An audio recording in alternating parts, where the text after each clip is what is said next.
Hello, welcome. This is Roland. Today I want to just bring you up to date. Haven't been making a lot of videos lately, but I'm working hard on my radio program. I've recently expanded to many more cities across the country.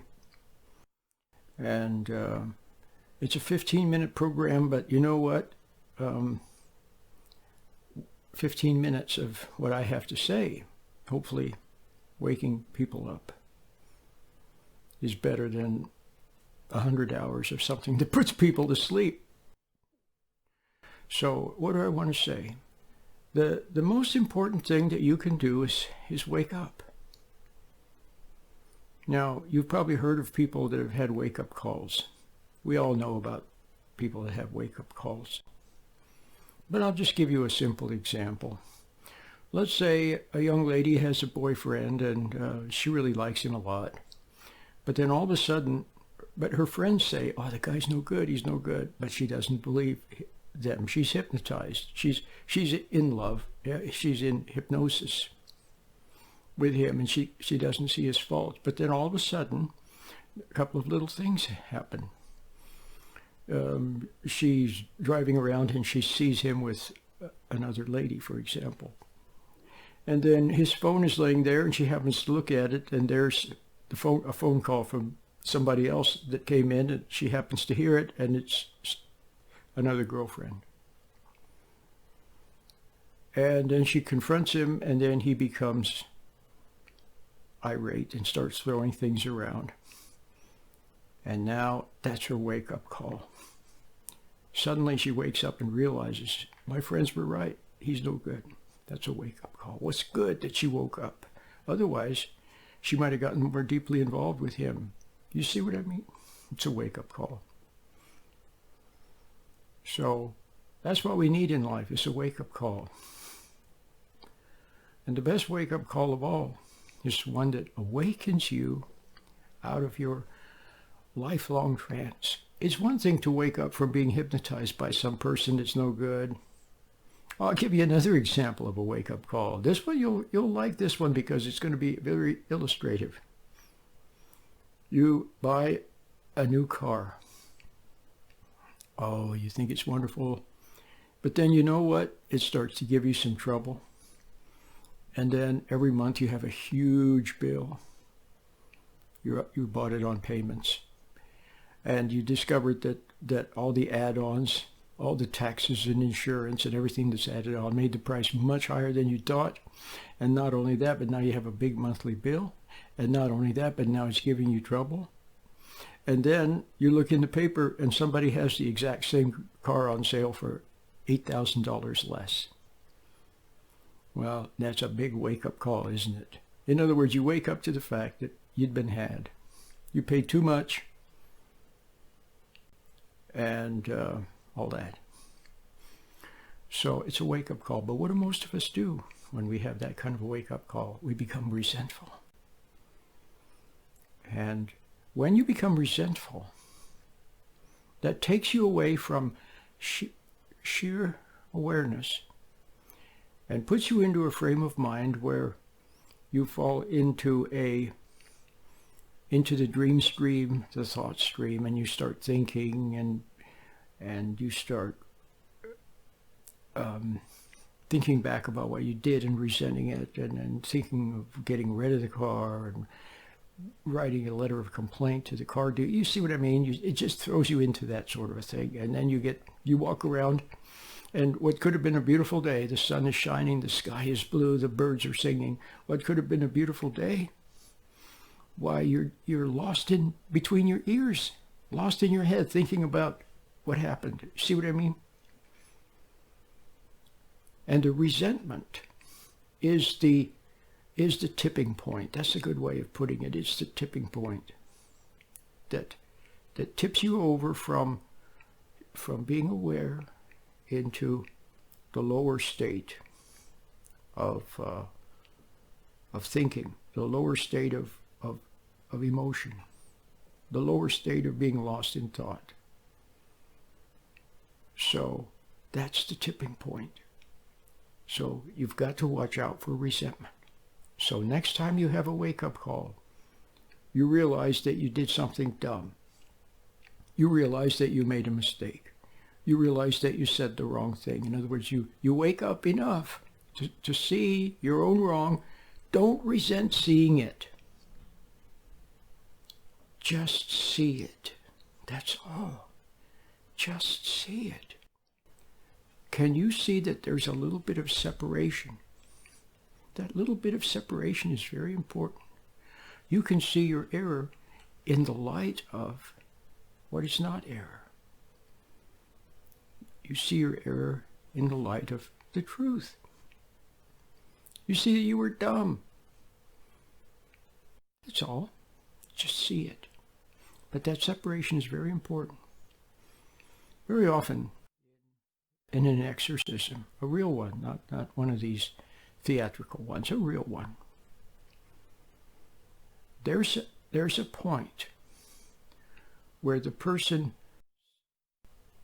where the wrong, the entity, the thing that got in, where the person sees it. Before, the person may not have seen it, didn't want to see it, but there it is. And suddenly it speaks, and the person is aware that it's not her or him or her speaking. There's a separation. There's a separation. And now the person has a moment of freedom. There's a separation, and the person can speak for herself. And she says, no, I don't want to go that way anymore. I want God to help me. See, the person was free. And so there's great freedom in those little wake-up calls, those moments of awareness. When you clearly see the error, when you see that your boyfriend is no good, when you see that you paid, but can you see that saves you? The awareness saves you. You see that your boyfriend is no good. See? You see that you're smoking too much, or drinking too much, or eating too much. You see it. You see that you're working too much. You see that they're taking advantage. But don't resent it. That's the secret. Don't resent it. Just see. Now your whole life is just composed of errors. Why? Because you have been unaware. But if you can stand back and see the error, now you're no longer involved with it. You're no longer defending it. You're no longer protecting it. You're no longer excusing it. Do you see how it works to the advantage of the wrong? Whether it's an error you made, whether it's a mistaken idea, whether it's a bad habit, whether it's a bad boyfriend, can you see that it works to their advantage? When you defend it, when you excuse it, justify it, rationalize it, it works to their advantage. They remain in control of you. But when you stand back and no longer excuse it, no longer rationalize it, no longer defend it, you just see it, it changes everything. Because you're seeing it in the light, in God's light.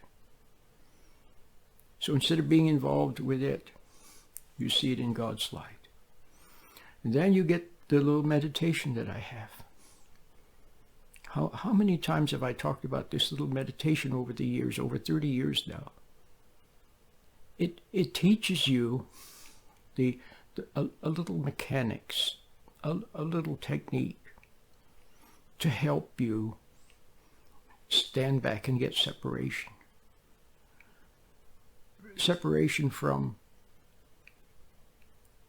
the thought stream that pulls you into it, the emotions that pull you in, and the errors that pull you in. You see how they pull you in and you get involved? One mistake leads to another mistake and another mistake.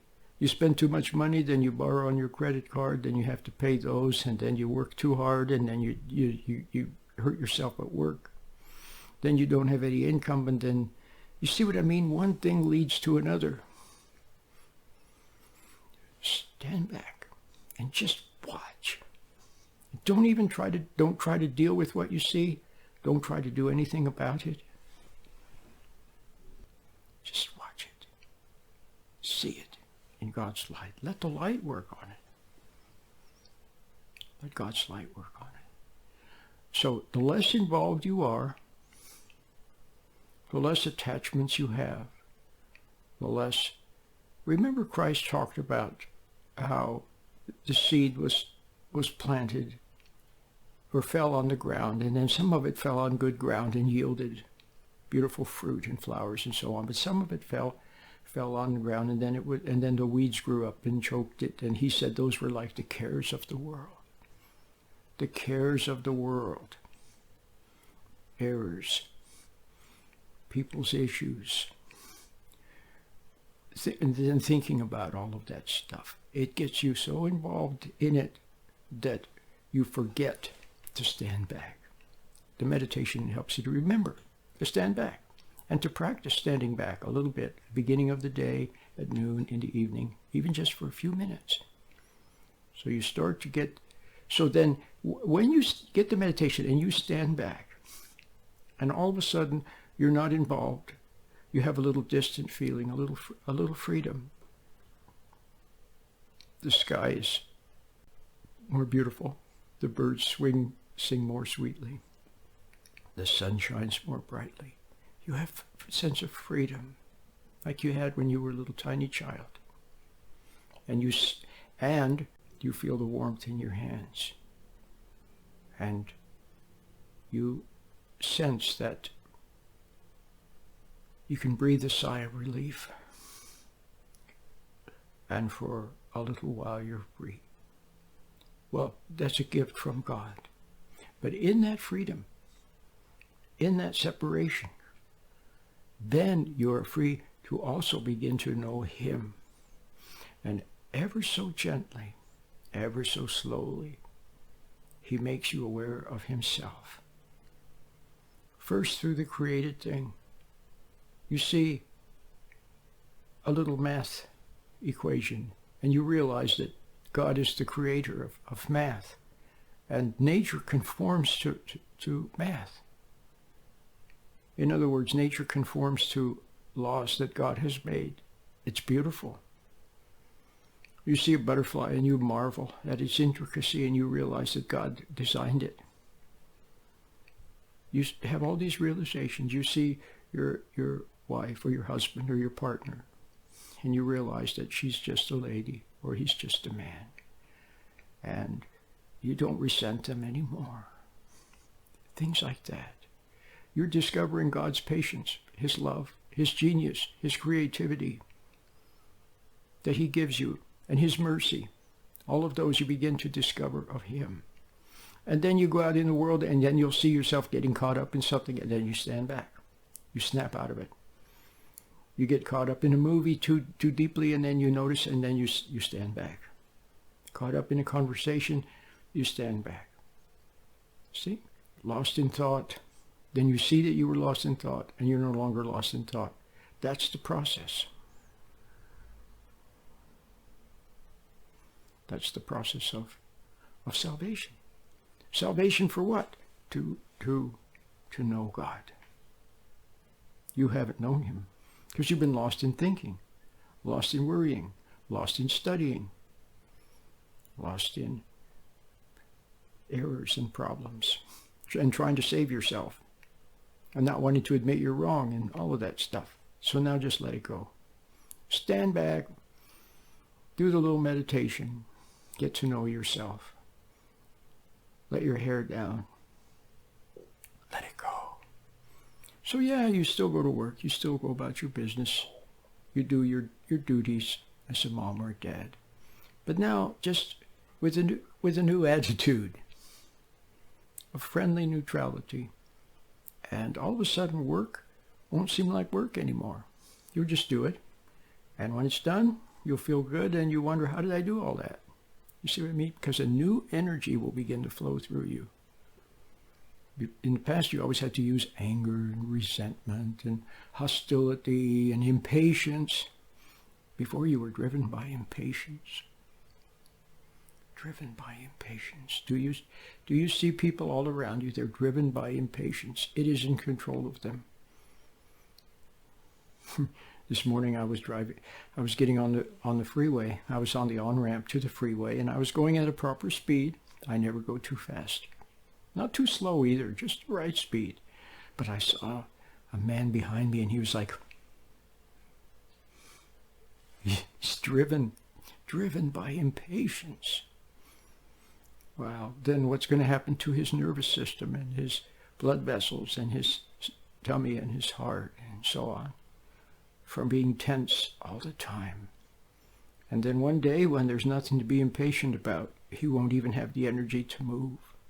You must have a new energy that comes from within, and you flow with that energy, and it's from God, and it's beautiful.